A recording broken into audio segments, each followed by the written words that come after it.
Hi friends, morning. ఈరోజు నేను simple రెసిపీతో మీ ముందుకొచ్చేసాను. అదేంటంటే దొండకాయ ఇగురు. ఈ దొండకాయ ఇగురు చాలా సింపుల్ రెసిపీ అండి. బ్యాచిలర్స్ కూడా ఈజీగా ట్రై చేసేయచ్చు. ఈ దొండకాయ ఇగురు కోసం నేను ఇలా కేజీ దొండకాయలు తీసుకొని వాటిని సన్న ముక్కలుగా కట్ చేసుకున్నాను. నిలువుగా ఇట్లా 4 ముక్కలుగా చేసి తర్వాత వాటిని హాఫ్కి కట్ చేసుకున్నాను. ఈ రెసిపీ మా అమ్మ రెసిపీ అండి. చాలా ఈజీగా టేస్టీగా ఎవరైనా నిమిషాల్లో చేసేసుకోవచ్చు. చూస్తున్నారు కదా, ఈ విధంగా అన్ని దొండకాయల్ని శుభ్రంగా వాష్ చేసుకుని ఇలా సన్న ముక్కలుగా కట్ చేసేసుకున్నాను. తర్వాత స్టవ్ మీద బాండీ పెట్టుకొని దాంట్లోకి ఆయిల్ వేసుకున్నాను.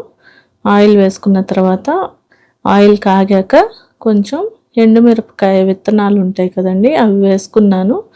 తర్వాత కొంచెం పచ్చెనపప్పు, మినప్పప్పు, అలాగే తాలింపు దినుసులు ఉంటాయి కదా, జీలకర్ర, ఆవాలు, ఇలా ఒక్కొక్కటిగా వేసుకుంటున్నాను.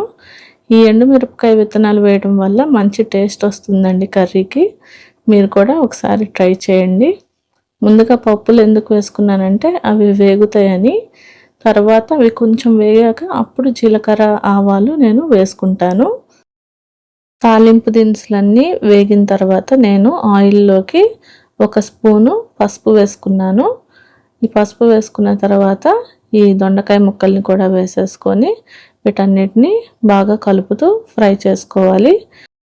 ఇలా వెడల్పాటి బాండీలో మనం ఈ ఫ్రై చేయడం వల్ల చక్కగా ఈ ముక్కలన్నీ ఈవెన్గా వేగుతాయండి. ఇలా వెడల్పాటి బాండీ ఉంటే దీంట్లో ఈ ఫ్రైని ట్రై చేయండి, చాలా బాగా కుదురుతుంది. టేస్ట్ అయితే సూపర్గా ఉంటుంది. ఇలా నేను దొండకాయలన్నీ ఈ ఆయిల్లో వేసుకొని ఇలా కలుపుతూ వేయించుకుంటున్నాను. స్టవ్లో ఫ్లేమ్ని మీడియం టు హై ఫ్లేమ్లో పెట్టుకోవాలి. అంటే మీడియం ఫ్లేమ్కి హై ఫ్లేమ్కి మధ్యలో ఉన్న ఫ్లేమ్లో స్టవ్ని ఉంచుకొని మనం ఈ ముక్కల్ని ఇలా మూత పెట్టి మధ్య మధ్యలో కలుపుతూ వేయించుకోవాలి.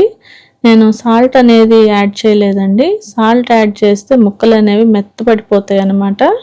మనకి ఫ్రై అనేది అంత బాగా కుదరదు. సో నేను ముక్కల్ని ఫస్ట్ బాగా ఫ్రై చేసుకున్న తర్వాత అప్పుడు లాస్ట్లో సాల్ట్ వేస్తాను. ఈ ఫ్రైలోకి నేను 3 పచ్చిమిరపకాయలు అలాగే ఒక మీడియం సైజ్ టొమాటోని వేసుకుంటున్నాను. ఇలా దొండకాయ ముక్కల్ని కలుపుతూ ఈవెన్గా వేయించుకోవాలండి.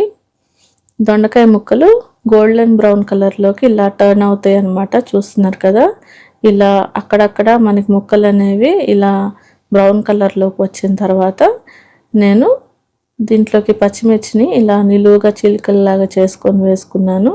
అలాగే టొమాటోని కూడా నేను ఆ మధ్యలో ఉన్న పార్ట్ తీసేసి ఇలా చిన్న ముక్కలుగా కట్ చేసి వేసుకుంటున్నాను. ఈ రెసిపీలో మనం ఉల్లిపాయని యాడ్ చేయట్లేదండి. ఉల్లిపాయ లేకుండానే ఈ కర్రీని చేస్తున్నాను.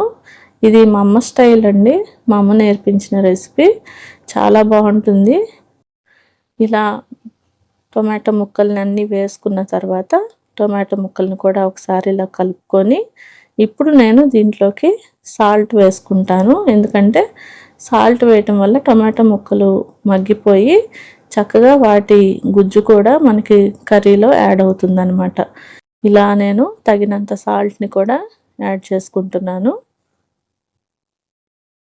సాల్ట్ వేసుకున్న తర్వాత మరొకసారి సాల్ట్ అంతా ఈ దొండకాయ ముక్కలకి మొత్తం పట్టే విధంగా ఇలా కలుపుకొని ఒక 5 నిమిషాలు మీడియం ఫ్లేమ్లో పెట్టుకోవాలండి. ఇప్పుడు హై ఫ్లేమ్ అవసరం లేదు.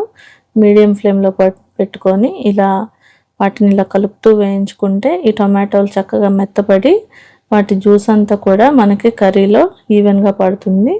దీంట్లోకి నేను ఇప్పుడు గార్లిక్ని వేసుకుంటున్నాను. చిన్న ఉల్లిపాయ ఉంటుంది కదా, ఈ ఉల్లిపాయని ఇలా ఒక 7-8 రెబ్బలు ఇలా తీసుకొని వాటిని ఇప్పుడు ఈ కర్రీలోకి ఇలా దంచుకొని వేసుకుంటున్నాను.